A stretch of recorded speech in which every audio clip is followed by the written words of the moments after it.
അപ്പോൾ വീട്ടുകാരാണ് പ്രശ്നം. വീട്ടുകാർ പ്രശ്നമൊന്നുമില്ല. ഹായ്, പിന്നെന്താ പ്രശ്നം?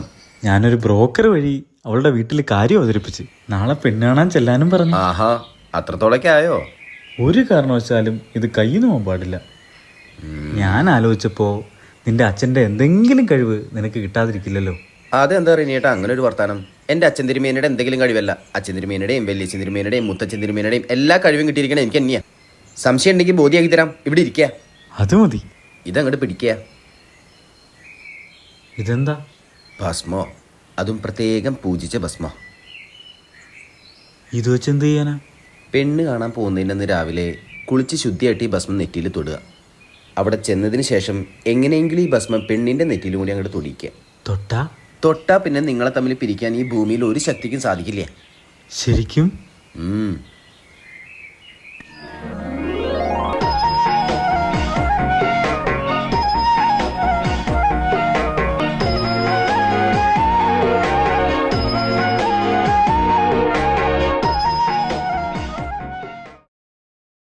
ഉറപ്പാണല്ലോ അല്ലേ?